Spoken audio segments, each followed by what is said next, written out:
Hello and welcome to Husky Hoops. I am your host, the best podcast host in the universe, Steve Cully. With me is always the legendary voice of the Huskies, the best of the best, Joe D'Ambrosia. Joe, Steve, good great to see morning. How you. are you? I am fabulous. I am fabulous. Although after last night's game, I am not as good as I would have expected, considering we looked good for a little while, and I thought we were going to pull it out, and then Mr. Reed got hurt.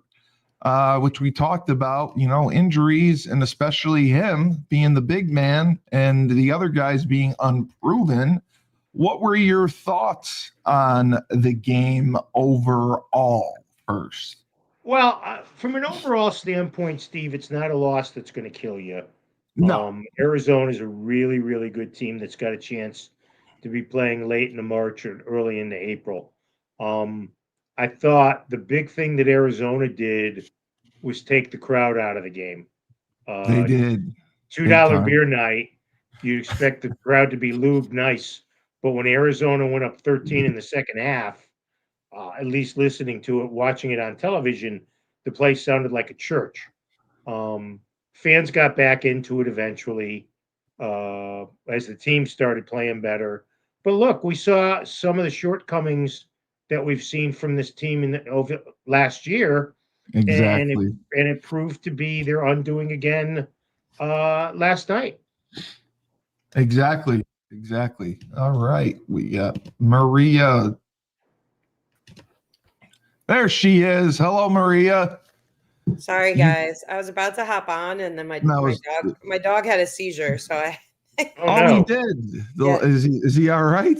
he's all right. Have you ever seen a dog they have a seizure? It's like the Yes. opposite of a human. Like they Yeah. tense up, like It's they like don't move. yeah, yeah, Hey, yeah. Yeah. It's happy like birthday, Conlon. Thank you. What is it? 35? You know it, man. You look 35. Thank I you. didn't even. I didn't. Goddamn! I didn't know. Happy You know? birthday! Yeah. It's all good. You're going to get flowers from Zenato, so don't worry about it. That'll be your gift. Um, yeah, we No have comment. women's legend and a WestCon head coach Maria Conlon. How did William Patterson go yesterday?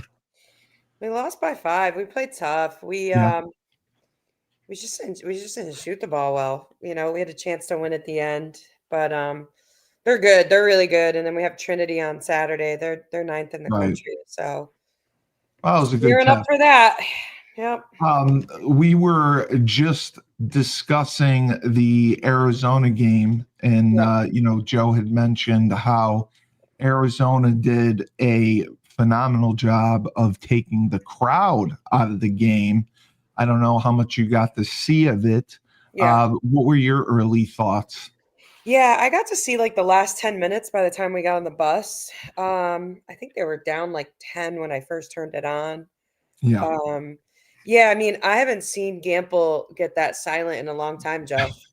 Yeah, it's like a library. Yeah, it was shock and awe. I mean, listen, I felt bad for geez, it's escaping me, the lefty who had to try to make those free throws there at the end. Oh, the kid Ryba. Oh my gosh, because it probably should have been an oh, I and one. know, I don't know I why he didn't try know. to throw it down, but Yeah. I mean, he was right at the rim. Yeah, I mean, listen, I thought we would have some issues last night just from watching the BYU game last weekend. Because I thought that game probably would have went very differently if their two studs didn't leave the game early. Right. Um, so I think I'm not like overly concerned, Joe. I don't know about you, but we listen. We have some flaws that we got to fix. It's early, but we got to tie them up. Yeah, people forgot that BYU was missing two big players. So, I mean, obviously missing Reed. It's hard to talk about missing Mullins because he hasn't played yet. So Yeah. Right.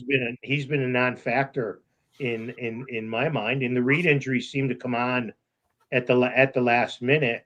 I heard a clip of Coach Hurley when I was driving into WJMJ this morning, and he said it right. He said they got punked. They got punked. They got beaten by He 20 did say that. Yes. rebounds. Yeah. 20. Come on, what are we doing here? He did say The that. Ryba kid, I thought was the bright light in the game. Was that he showed Yeah. that he can be that he and Reed, when Reed's healthy, can be that 1-2 dominant punch in the post that UConn has had the past couple of years. But again, and I know all the get-a-lifers on X will say they got screwed by the officials. No, they didn't. No, they didn't. It's the No. same crap that happens all the time. They get into foul trouble. They play defense. They really do get into foul trouble. You know, and the other thing I want to know is how the blank did Alex Caravan only get 5 shots? What is up with 5? that? Yeah, 35 minutes. 35 minutes, man. Yeah. What is up with that? Yeah. You know, part of that's on the guards, but I'm sorry, part of it's on Captain America. Well, he just didn't seem, from what I saw, he did not seem comfortable and aggressive. He seemed very passive, and he just wanted to get rid of the ball. He did not want to have any effect on the offense, it looked like to me, which I would not have expected from him. I would have expected much, much more. He came back for a reason, and it wasn't to go 2 for 5 and score 8 points. Yeah. I mean, you know, like I said, I didn't get to catch all of it, but I did check the box score. So I think just from like I'm looking at it right now, 23 rebounds an entire game. That's unbelievable. Like, Yeah. I don't know. And it's not like either team didn't miss shots. I mean, listen, the percentages were good, but I mean, each team missed over 26 shots. So like, you know, that's 50 something rebounds. I don't, that's the lowest amount of rebounds that I've seen in a 40-minute game from a team that should be rebounding in a long time. Yeah. However, another bright spot in the box score, we only turned the ball over 5 times. Yes. Although I will say this, and I know you didn't get to see the game a lot, Malachi Smith dribbles way too much. Yeah. Way too much for my I thought he liking. dribbled too much against BYU too. Yeah. Yes, absolutely. Yeah. And he took a 3. I don't know if you were watching at that point, Maria, but they were down like 4, and they had gotten a call on the baseline for an inbounds play, and they threw to him, and he was open, and he hoisted a 3. Now look, he was open, but that's not the shot I want UConn taking in that scenario. I don't want him hoisting up threes. That's the last. I know exactly what play you're talking about. Yeah, and right. I thought the same thing. I was like, what was that? I really hope that's not what we wanted there. Like, I'm sure it wasn't. I'm sure it wasn't. You know, and people were yelling on social media for Reba to take more threes. He took 5. He was fine. He was 4 or 5 inside the arc. So why wouldn't you want him to be? You know, the Krivas kid didn't cause him any problems inside. None. Yeah. None. I just think. Look, here's the thing, and we've both said this. The 3 of us have said this already. It's not a loss that's going to ruin your season by any stretch. It's a learning opportunity. But when they play Illinois, which is the next big game, you don't want to see the same mistakes. Yep. Oh, Dave. Whoa. What a surprise. You graced us with your presence. Hello. I'm amazed. I'm amazed right now. Thank Joe, you. we also like 8 for 9 or 9 for 18 from the free throw line's not going to get it. Horrible. Yeah. I mean, it's just honestly, I'm surprised. Like when you look at the box score, you're like, how did we only lose this game by 4? Oh, exactly. Yeah. Exactly. You know, you mentioned the rebounds, Maria. They missed 29 shots and got 6 Right. offensive rebounds. 2 of them were team rebounds, which means the ball went out of bounds and UConn got it, which means they had 4 offensive rebounds in 40 minutes. Yep. As opposed to 13 on the other end. Right. Which is scary. Yeah. Dave, we didn't get your thoughts. The Arizona game last night. I got to check it out. It was a bit of a disappointment. What were your thoughts? This was the battle of the Hurleys, right? That's what Joe disputed your title of the show, Battle of the Hurleys. I think I put it in the description. I was after the BYU. I wasn't as surprised that we were inconsistent in this game. I guess that's the mild way of putting it, I guess. Everyone said, yeah. Yeah, so I was surprised because we came out in that game with such a big lead at BYU and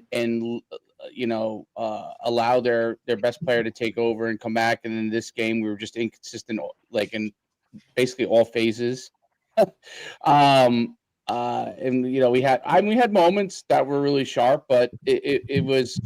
I wasn't shocked. I mean, what is Arizona, number 4 or 5? Yes, number 4. Number 4, yeah. So it's not like it's a disaster. I mean, No. you're talking another really good team, but I think it tells you really early on some things that you got to clean up, and there's a lot of things that have to happen from a gelling standpoint, which you would expect, I guess, when you always have new players and in the transfer portal. So I mean, those are my basic thoughts. Joe, I mean, Stewart seemed to play a little bit better. Did you like his performance? Yes, I liked it a lot. I think his performance a lot. Again, I think between him and Ross, if you get one of them to play well every night, whichever one it is, then that adds to your depth, because you're going to get Mullins back eventually. Reed's going to be healthy. And look, they're not going to play many more games than that. I mean, the Corona kid fought hard, but never got a shot, got 2 rebounds in 12 minutes, and was 2 for 6 from the foul line. So that's a liability. As I said before the season, he impressed me as a kid who was break glass in case of emergency. Glass in case of emergency. last night was an emergency. So your rotation is going to be pretty strict with the 7 kids from last night, not counting Karoma, Reed, and Mullins when he gets healthy. So, I thought Jaden Stewart played well. I thought I'd like to see a little more rebounding, but he had the 10 points. I mean, nobody had a plus rating. I mean, Ballin, or the 2 point guards, Demery was minus 16. Yeah. As Maria can tell you, that's abysmal. I mean, you can't have anybody doing that. And yet they have Smith, because he was on the court when they came back, was a plus 16. So maybe that system's not the most exact way to figure out what's going on. But yeah, I thought Stewart played well, and I thought Ross didn't shoot the ball great, but he makes pretty good decisions with the ball. I like the energy that he brings. The only thing with the plus minus thing that I always say, like last night in our game, we had a girl, she had 22 points, 16 rebounds, 6 assists. She had like a Sarah Strong stat line last night, and she was still -5. I think the only flaw is like it doesn't really take into account minutes played. And I say that because you play less minutes, it's way easier to stay positive. Even if you did nothing in those smaller amount of minutes, the more minutes you play, it affects that plus minus, I think, in a negative way. Oh, okay. That's the only explanation I can give on that, because you see that all the time. It's like a kid plays 36 minutes. They have a phenomenal stat line, but because of how many minutes they were in there for different runs or waves of the game, it affects them. Right. Totally agree. Totally agree. But when I look at this too, like, again, just looking at the stat line, like we got 7 bench points, 0 fast break points. They didn't either.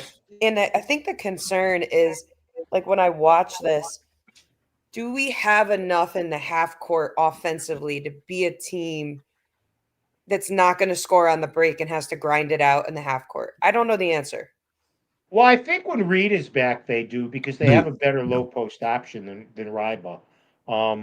I think the big thing is running that offense, getting open looks. I mean, look, you didn't see this because you were coaching, but the first 10 minutes of the game, they got anything they wanted in the lane off the dribble drive and cutting off the screens. They were getting shots at the nail. They were getting shots at the dotted circle. And then suddenly, for whatever reason, that ended. It ended. I don't think it was as much abruptly. what Arizona was doing as UConn just stopped attacking that way. Don't you love that? It's like, even when I coach, like, all right, we just ran a play. We got a great shot, 2 possessions in a row. And then my kids want to run a different play for the next 8.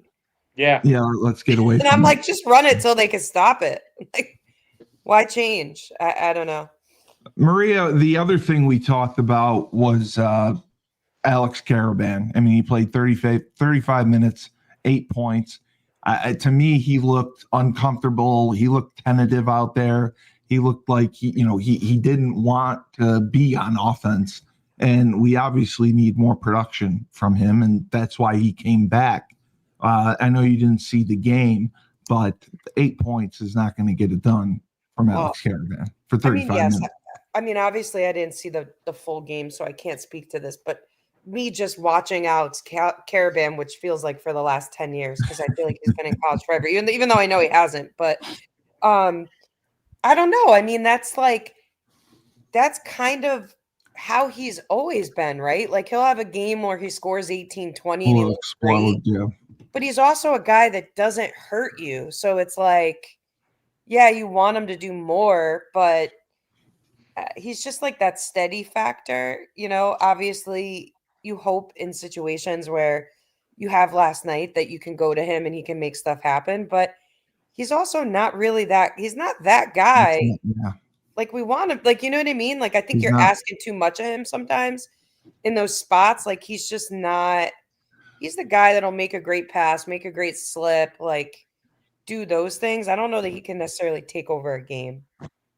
Well, I would think I agree with you totally, Maria. But I think on a night where you don't have your leading scorer, he's got to do more. I totally agree, but it doesn't surprise me that he didn't.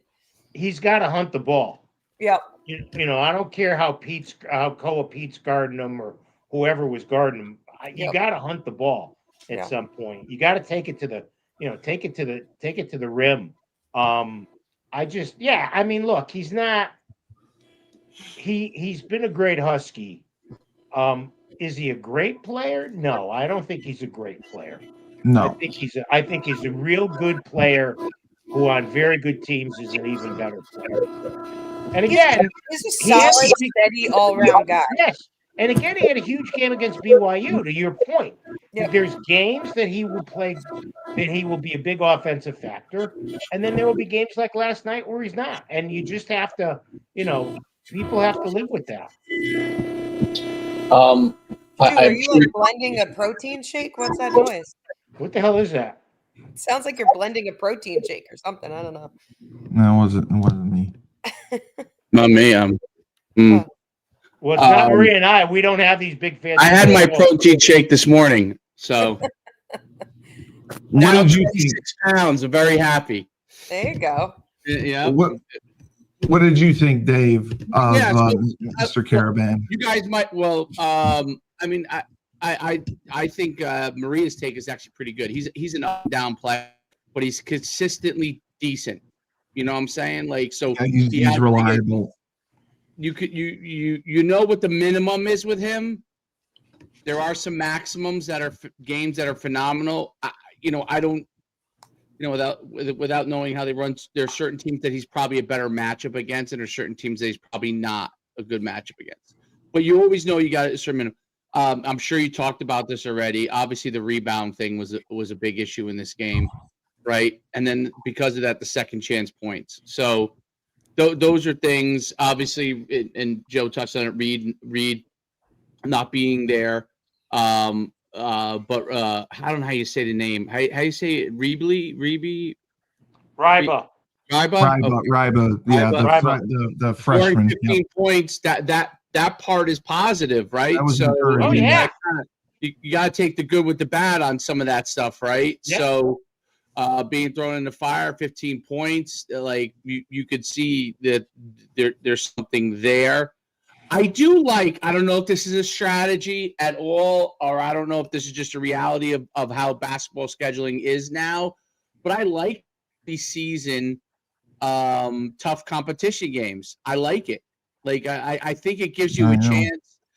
I think it gives you a really good chance early on, long before league play comes in, to really assess where you're at against some really good competition.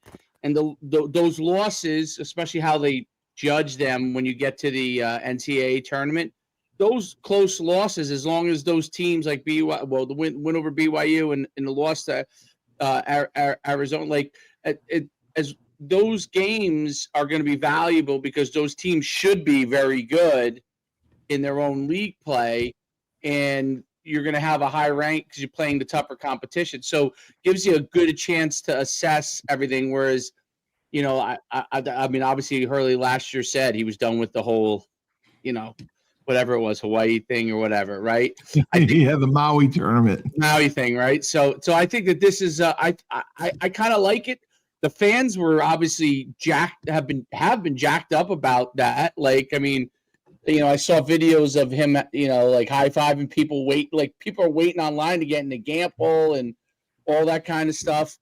UConn needs to figure out how to take advantage of that for basketball NIL-wise with some sort of fan fest or something, because my goodness, you could make a whole bunch of money that would put yourselves right into your pockets. But yeah, I think that's some really early season excitement, which I think gives you a chance to assess. Like, you immediately see what that freshman big man can do right away, and now what he's got to work on without when you trickle him in before, it might be a blessing in disguise with Reed being out for a little, for this game, and because of the fact that you got to see, okay, what can he do? He can score, and where does he need? Well, okay, physicality is not exactly. Well, and he fouls too. He fouled out.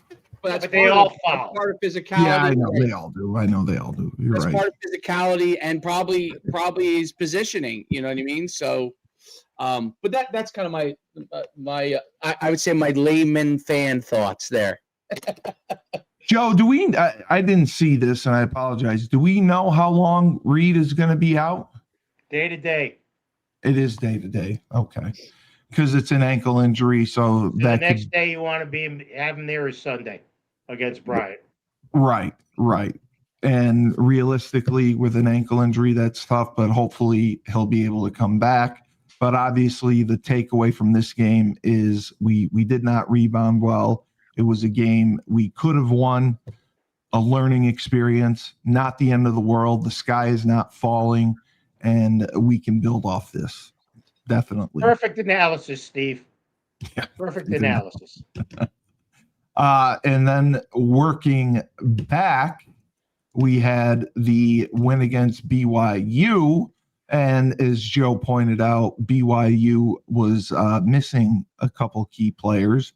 And, we came out strong against them. And then I believe they had a run and came back, correct? UConn was up 20 in the second half and looked like they were going to blow it open. And it got down to it got down to 3 or 5 points in the final couple of minutes. So, in that game, I almost turned it off, and then I didn't. Yeah. I was doing film, and I was watching, and I'm like, oh, let me change this. Like, I was in a situation where I was locked in, as you know. Yeah. Which, by the way, it's so good to see you. It's good to be here. Yeah. It's the first time on camera with these schleps in a couple of times. So I didn't think people had to see me in my hospital, Johnny. So I mean, listen, it would have been fine. The BYU game was was great because they had a big performance by Reed. You know, your Yeah. big three, Yeah. Reed, Caravan, and Demery played So really well. I could live without Demery flexing when he scores underneath. Um, it's not, you know, that's not my favorite part of his game, but I like his aggressiveness, and I think he's going to turn into that type of point guard that they need to run their offense. But you know, again, that night you didn't get great things from Stewart. You got it from Ball, or you got it from Reed. I don't and remember. Ross I don't played have pretty well, right. Ross played well. which you said Yeah, I mean the that's BYU got to be game was one. just it was what you were hoping to see last night, and you just didn't see it because you were man down. But you know the fact that BYU came back is a little bit of a concern. And Concern. again, why did they come back? Because UConn had foul trouble. Foul trouble, big time, big time. Yeah, all the way through. Especially, I mean, Ross and Solo and Jalen. Yeah, they all had foul trouble. But yeah, I said the same thing. I mean, they were up big. They looked like they were in control and were going to run away with the thing. And then BYU goes on a run. It's just, I mean, basketball to me is different because it's such a game of runs. Once you get rolling, it's very tough to stop that momentum. Maria, what did you think of the BYU comeback? You know, again, I want to say I mean, listen, I was surprised. I thought the same thing as Joe. I thought they were going to blow it out from there. I Yeah. almost turned it off, and then they just kept itching back. I think it said a lot about BYU, like I said, especially with their two big guys going out, you know, pretty early in the game. Um, I just think that, you know, we saw a lot of that last year. Remember, like we would have leads and then we'd let teams stick Yeah. around and kind of inch back. I mean, I think if the game was another 90 seconds longer, I think we would have lost, if I'm being honest. Yep. So, Yeah, I you know, agree. it's all about, you know, timing and when that stuff happens. And, you know, sometimes as a coach, you're like, just waiting for the clock to run out because, you know, it's the other team's momentum at that point. I think, listen, we did some stuff at the end that we had to do, but yeah, we gotta, it's like I said earlier, like we definitely have some flaws and some gaps that we got to clean up. It's still early, you know, for us to do that. But the foul trouble thing, I mean, we've been saying this since last year, you know, and I just think it's going to be an issue. I think the point guard thing is an issue of just like, even to the point last night of, you know, obviously I didn't see the first half, but just listening to your guys' analysis, it sounds like to me, if something's working and then we get away from it, that's a point guard problem. Like you're the general on the court, you got Yeah. to know to keep pushing the envelope when something is going your way and when to dial it back when it's not. So to me, that just seems like a pace sense of the game issue. And you can't really blame the bigs for that because they're not controlling the offense that way.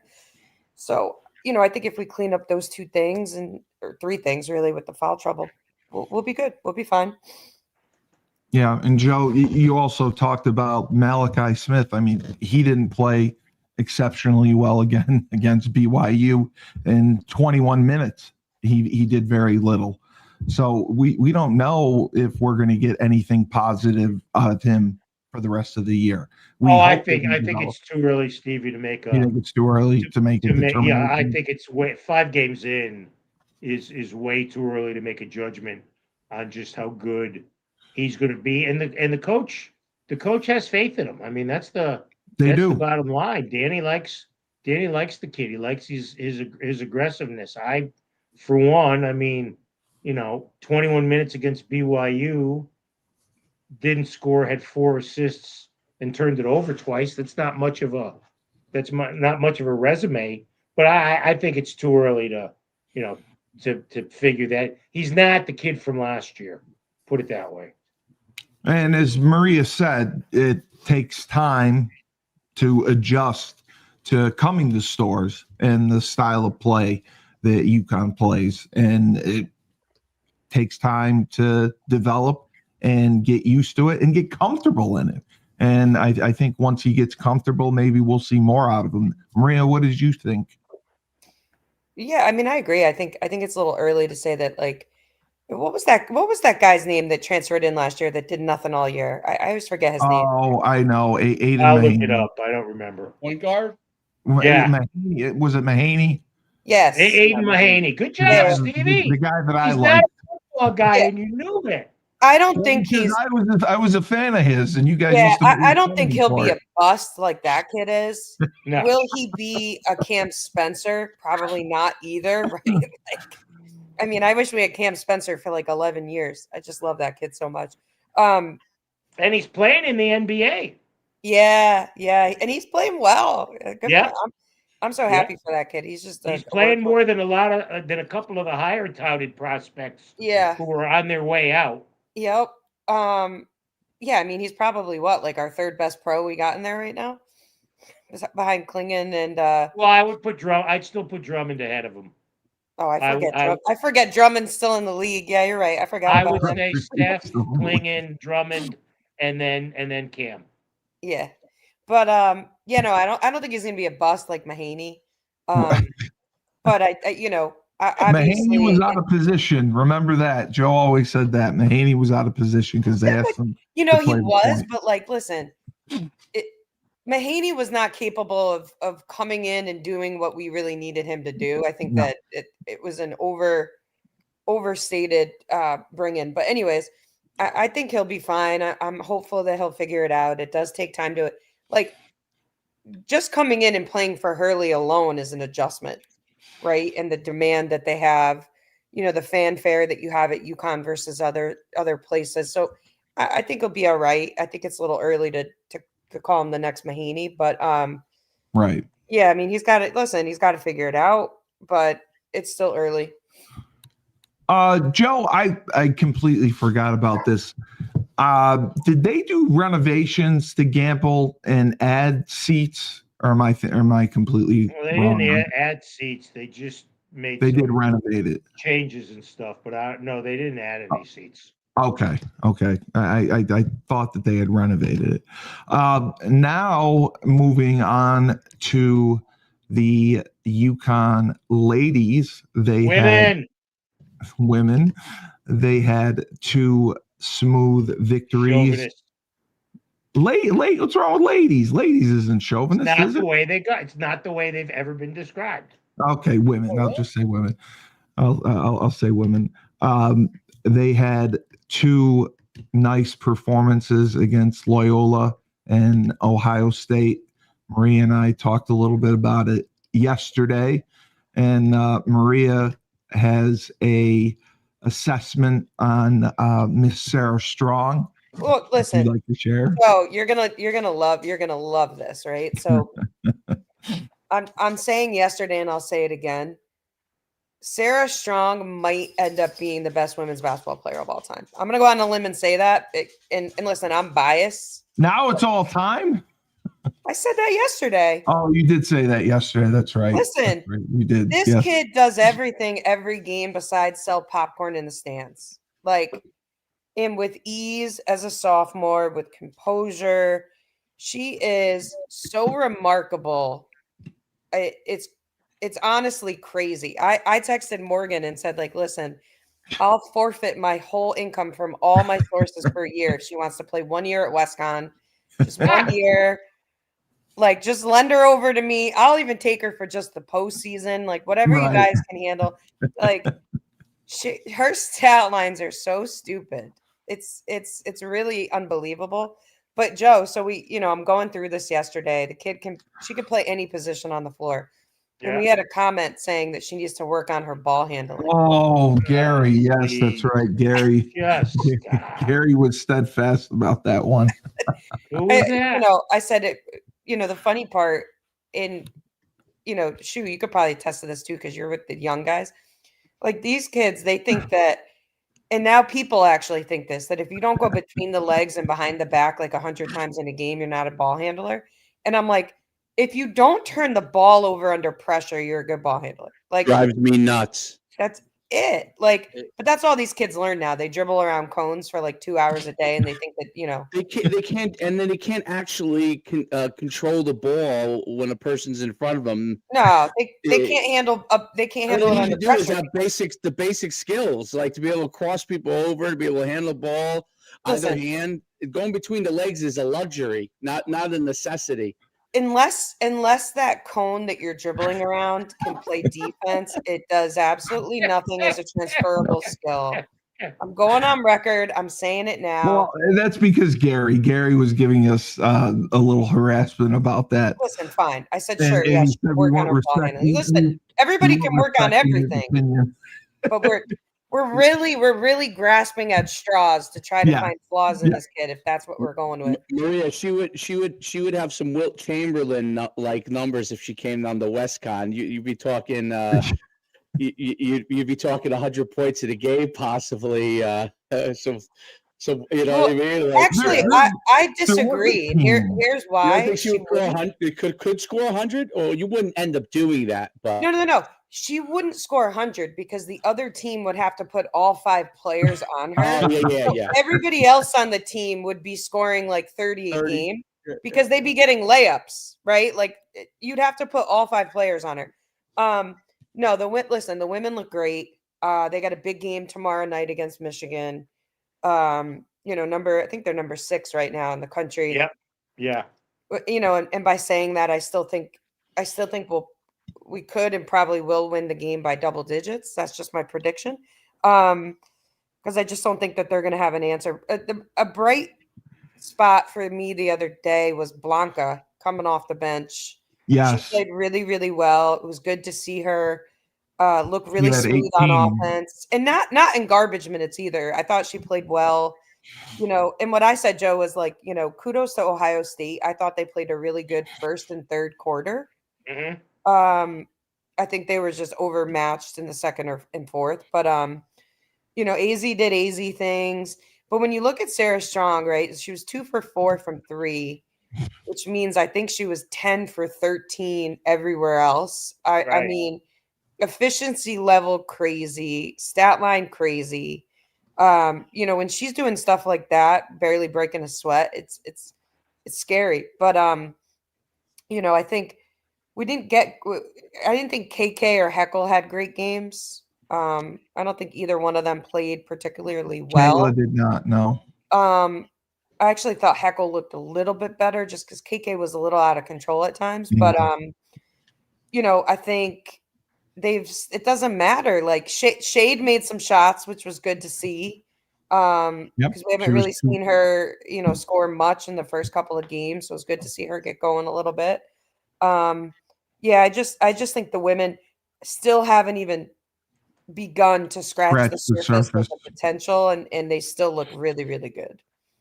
You know, Yeah. the thing I'd be curious to see tomorrow night, how Michigan defends Sarah, because Hannah Hidalgo, when they blew out Notre Dame at South Bend, Hannah Hidalgo was 4 for 21, 0 for 8 from 3-point range. Yeah. So they must have played some sort of deep. Now, I'm not saying Hidalgo is anywhere near as good as Sarah Strong, but she's a good player in her own right. And Kim Barnes-Arico is not going to be intimidated by coming to Connecticut and playing at UConn. She was a great coach. She helped resurrect the St. John's program, and now he's doing good things at Michigan. But I agree. I think by the time she's done, people will look back and say they were happy to be able to see Sarah Strong play her career at UConn as much as they could see now on Peacock. So, you know, I think to the Michigan point, Joe, because I agree. I think she's a good coach. If it's me and I'm anyone playing against Connecticut, I got to be honest. I go the complete opposite. You guard everybody else and give. I say let Sarah Strong score 35 points, and try to keep AZ under 10, right? And contain the other kids. I think if it's me, I actually I face guard AZ, and I try to slow her down a ton and put the pressure on KK and some of the other kids. Yeah, that's a great point, Maria. Yeah. That's the way I would play them. Yeah. Because I just don't think it. Sarah's a type of player where like she's not like a Hidalgo that, like, first of all, Hidalgo needs a lot of shot attempts to get her numbers. Sarah doesn't, right? Like she's highly efficient, Yeah. but Sarah can also score 3-level scoring. Like the kid can post Right. up, and she's a great passer. So I think trying to take her solely out of the game is pointless. I think it's wasted energy. I think your focus, if you're Michigan or literally anybody playing against UConn, like forget it.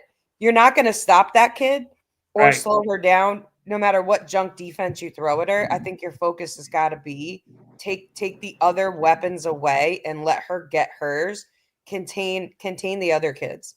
You know, that's I think the only way you can beat them, to be honest.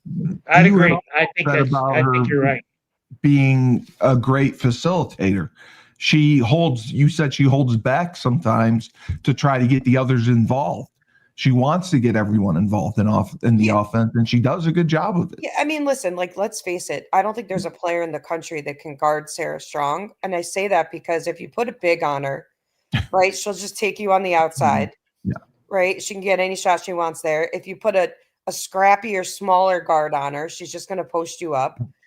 You throw a zone junk defense on her, she's just going to move. She could shoot. She could facilitate in the middle. So again, I think that's an uphill battle to focus on her. I think you just got to zone in on everybody else and hope that you can contain and people have some off nights. But it's not going to be Sarah Strong. Dave, what were your thoughts on the Ohio State game with the women? For me, I mean, these 30-plus point wins against top 25 teams, it's against Louisville. Yep. I mean, look, Maria's a lot better at analyzing it than I am. It looks to me as a observer that we're so dominant. I mean, Sarah Strong had 29 points in that game or something? Yep. 5 steals. Yep. She had a 13 rebounds. The thing that UConn women do really well, really, really well, and Maria and Joe can tell me if it was the same last year, but they shoot from 3. I mean, unbelievably well. The percentage in the Ohio State game was like 45% or 44% or something like that.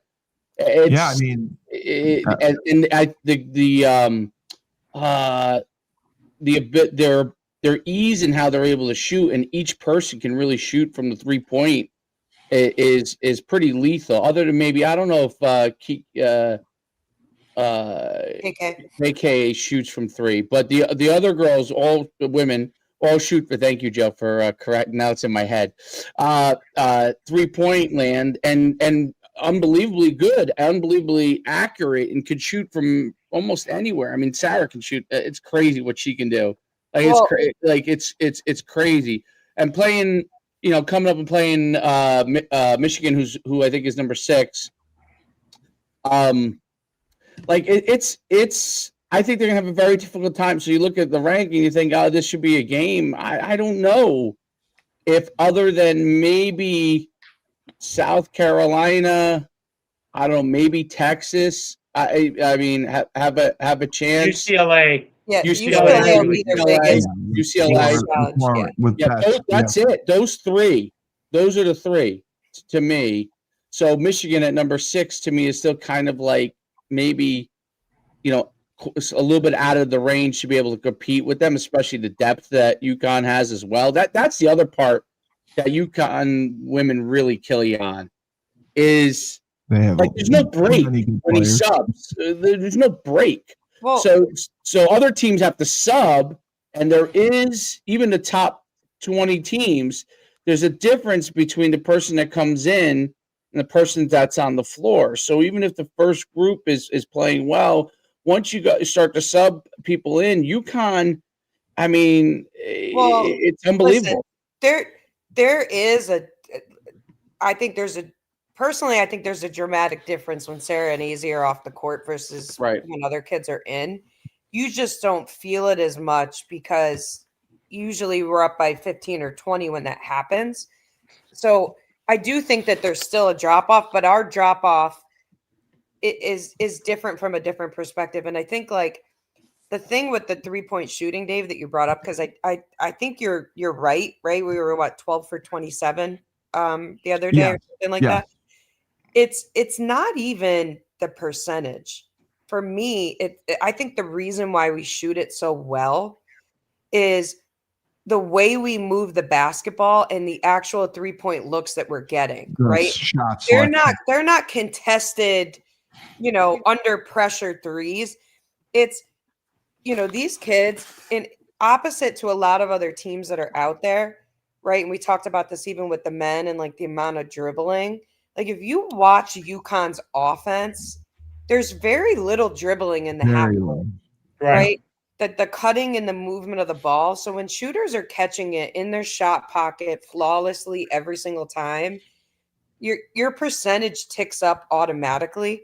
We also have a team that has AZ Fudd, who it will probably go down as one of the best shooters to play the game, right? Like just pure shooters and the way that she can do that. So when you have that, like your percentages are always going to seem higher. Like what was she, 5 for 10? And she was cold. She was cold in the first half. But I just think it's the shots that we're getting. They create good shots. They're just the movement of the basketball and the way that we pass. Like, I think it's an underappreciated skill to get the ball to a shooter in rhythm, in a shot pocket, whipped fast where they can catch and shoot. They're not reaching down to grab it at their knees. They're not reaching here. And when you watch UConn women practice, that's how they practice. The movement of the ball in the passes is so efficient and spot on. It automatically ticks your percentage up a little bit. And I think that that's something that, people probably don't talk about enough, is like when shooters can catch it exactly where they need it, exactly when they need it. And then that's a quick trigger. It's just so efficient there with that. They're just so efficient at that. It creates the space. It creates. Their spacing is phenomenal. Yeah. But again, like, I've seen teams have great spacing and kids are still reaching over here. Right. Grab it and catch it. Like the way they practice, throw it right to the shot pocket so somebody could catch and shoot. It's just another level. Maria Blanca, is she a 4 or a 5, would you say? I would say she's a 3-4. I wouldn't necessarily put her at a 5. Yeah, okay. I would say she's like a 3-4. Because I couldn't tell by watching her. Yeah, she could play a little bit inside and outside, not to the same level that like a Sarah Strong can, but she's right. It was nice to see her get into her element a little bit. And like we talked about this yesterday, with some of the transfers and stuff that we have in like Williams and Heckle, and like, listen, I get it. They were at great programs before. Yeah, it's still a whole nother freaking animal of adjustment coming to UConn with the demands and the way, like, the strive for perfection on every single possession is just so different than it is anywhere else. It's going to take these kids probably until January to really like be at full speed. Sometimes it takes longer, but like full speed of what we're trying to do here. And Joe, I wanted to ask you, because this is the one thing I noticed as a layman. The women don't seem to foul nearly as much as the men. Is that accurate? No, I don't think it is. Okay.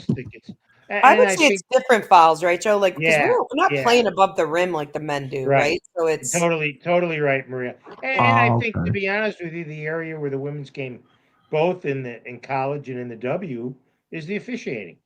Has to get better. Now you're losing some of the officials like the D. Cantners of the world who have done it forever, and you're trying to bring new officials in the high-profile games that they may not quite be ready for. But no, I think Maria's 100% on that. I think that the type of fouls, you don't see the violent fouls like you do sometimes in the men. You don't see women getting low bridged when they go up for a layup like Ryba did last night. Of course, you also don't see many brawls like you had with the West Virginia women.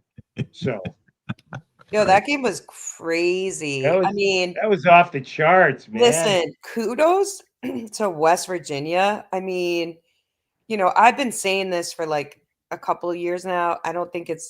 I like Kara Lawson as a person. I don't think there's any love lost from like a competitor standpoint on her. I think she's, Is that the Tennessee one? yeah. She was I Oh, just the want to Tennessee go on coach record. that She you- never won a I- national championship. You're I welcome. I never Um, liked her as an analyst. But I think like I think she's super intelligent about the game. I think my gripe with her as a coach is like she takes every opportunity for a mic drop. Like I don't want to hear like all of your inspiring. Like every time there's a mic, there's like an inspiring story.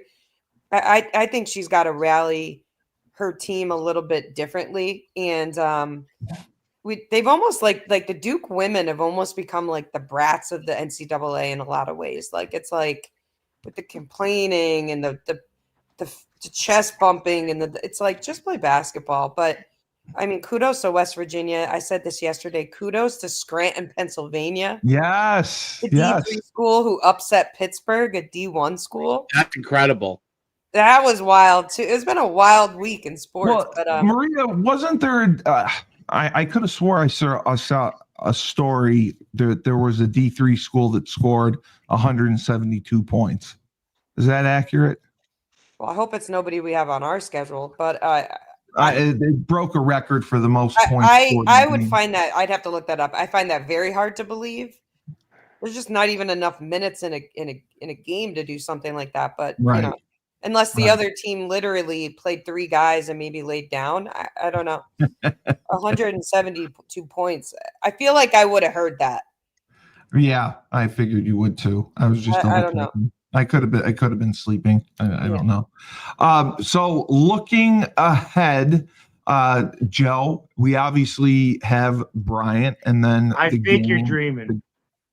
probably- Joe, hold on real quick. Steve is 100% correct. I looked it up. Grace College in Indiana scored correct. 172 points on November 11th against Ohio Christian. I win. All right. Wow. Ohio Yeah, Christian. I think it's NAIA. Oh no, it is. I think it might be NAIA, but It's probably the school of the blind. It doesn't Ohio matter. Christian. Yeah, they must not have had pulses. That's if somebody put up 172 points on me, I would just resign right after the game. it was 172 I don't think you'd have to worry about- 91. I don't think you'd have to 172 to worry 91. about putting in resignation. I think somebody would retire you for you. You'd be like listen, Lane Kiffin. If getting that fired. happens, I don't know what the score was at halftime. Give me an NCAA violation. I'm checking myself into the game at that point. This is funny. This is funny though. You look at the school. I just brought it up. They put up 98 and beat a different Holy Cross. They put up 108 and beat IU East. And then before the Ohio Christian game, Oh, they put up 112 against Lawrence Tech. Who They the made- heck are who they they play? made I need to get some of those 38 schools on my three-pointers. schedule. they are They made NAI. 38 The score at three-pointers in the game. halftime. The score at halftime was 93 to 42. Oh my gosh, 38 three-pointers. that's wild. They must be It's like doing the that NBA offense where they shoot like, It's the Mount. What was the team with Hank Gathers in them? That's their offense. It's Loyola Marymount. Loyola. yes, Yeah. yes, that's their offense.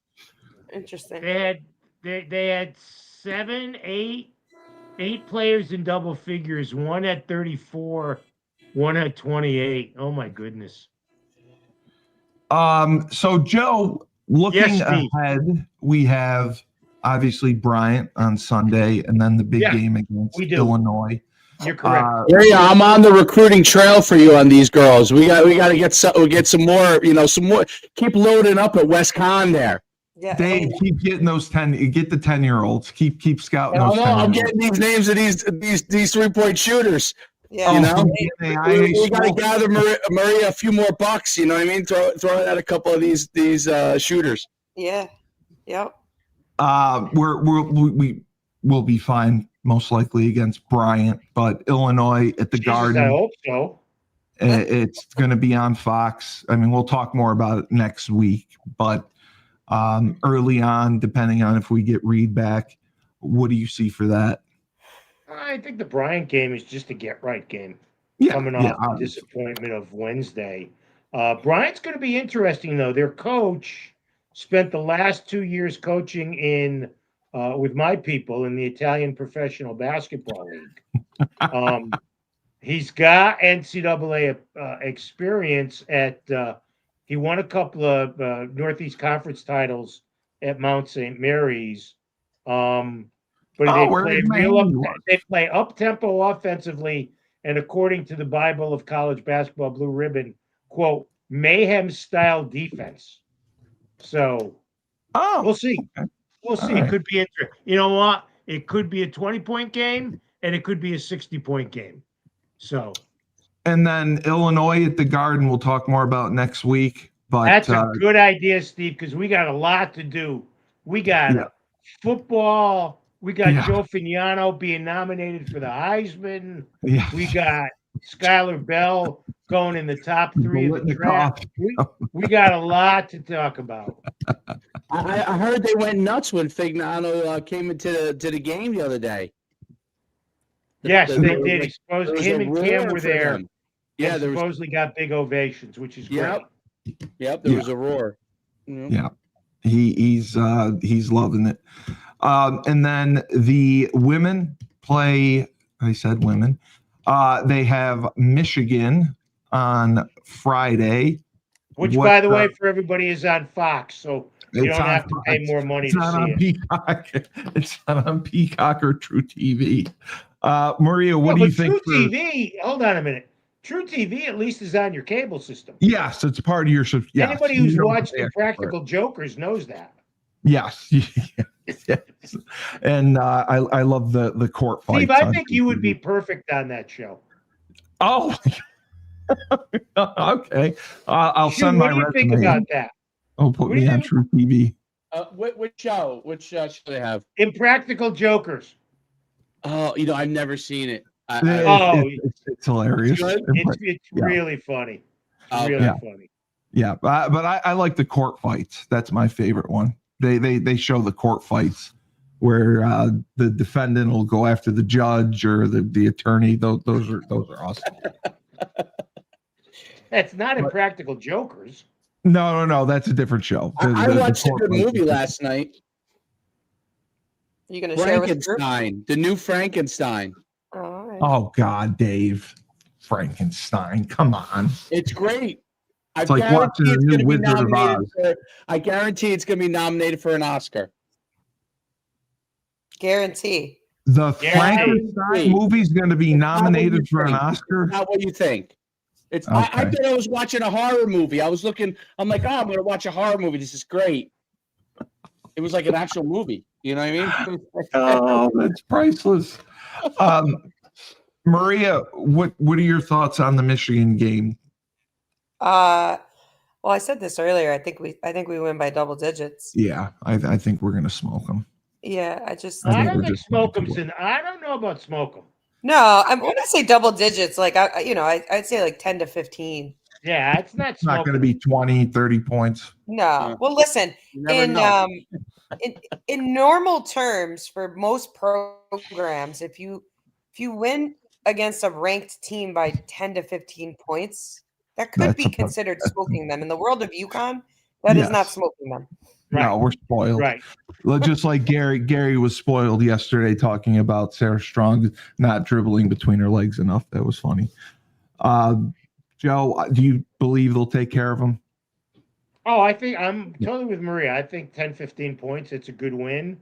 And then I know nothing about the Utes, but I'm sure being as it's at Mohegan Sun, I think it's a win. It's on FS1. So if people don't want to throw up watching the Giants play on Sunday, they can turn on FS1 and watch our UConn women play. Utah's not bad. I mean, they'll be physical. I know a little bit about them. They're not as good as they were last year.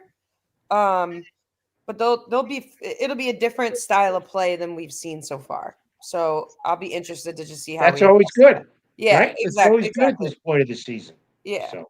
Yep. All right, and Maria, good luck. I know you have Trinity, and don't you have one other game you mentioned? Yeah, we got Trinity on Saturday. They're number 9. They're number 9, so we'll see where, Where is that game? It's at home. Yeah, it's at Oh, home. okay. Yeah. And then Tuesday, we play Wendy Davis and the St. Joe's. I think they're the Hawks. We got them at home Tuesday. So. Oh, really? Yep. Yep. Jeez, so. if you're playing here, you're like right in my backyard. Yeah, we played Be there last year, so we'll play Oh, back we there should next know. year. But And what are you doing for your birthday? Scouting, man. Scouting, and we got practice later, so that's really it. And then tomorrow's my daughter's birthday, so we'll do some stuff with that. How did you work that? How old is she?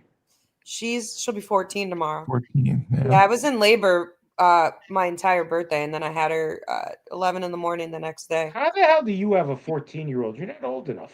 I know. That's what I said. It's crazy. It's crazy. And her daughter looks like she's 16.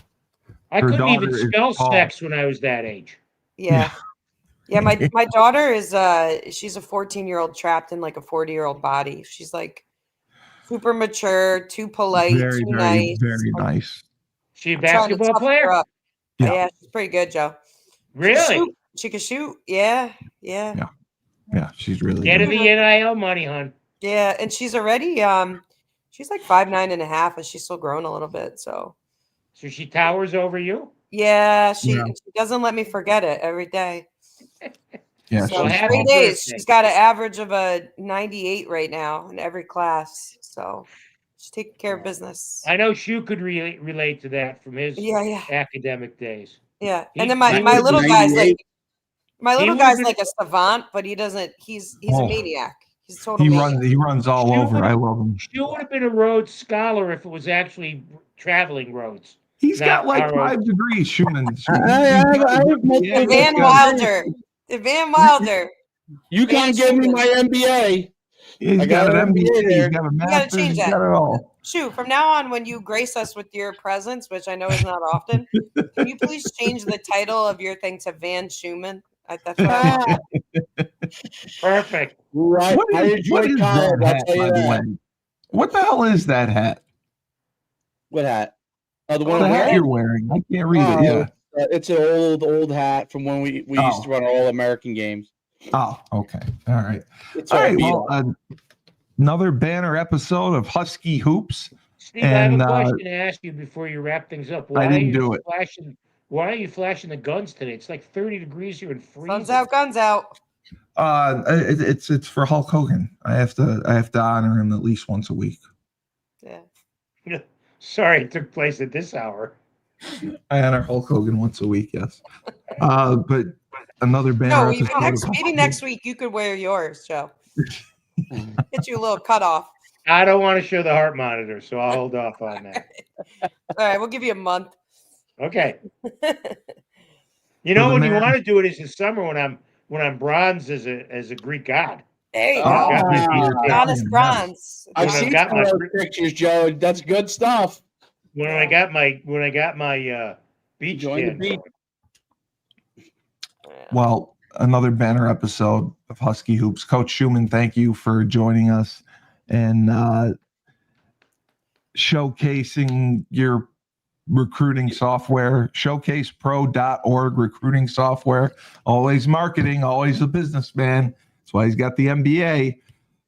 For the man, Joe D., the legendary voice of the Huskies, UConn legendary women's basketball player, Maria Conlon, Western Connecticut State University head coach. I'm Steve birthday girl. And happy birthday, which I did not know. Would you like us to sing to you, Maria, or would a better present be us not singing to you? You know, I'll she's going to get flowers. She's going to get maybe next year we'll go with singing, you know. I got like 6 games to scout right now, so let's. Yeah, you don't have time for that. I'm Steve. I appreciate the gesture, though, Joe. Well, you're going to get flowers. I can't wait for you to get your flowers. You're going to send her flowers? No, Mark Zanotto's going to send her flowers. Tell him to send me a case of energy drinks instead. That would be more helpful. Flowers die. The stuff that he drinks forever. Yes. I love Mark Zanotto. Loves him. So I'm Steve Cully, the best podcast host in the universe. Thank you, Dave. Remember, life gives you lemons. Don't make lemonade. Take 2 oranges, throw them back at life. You're not cutting me off.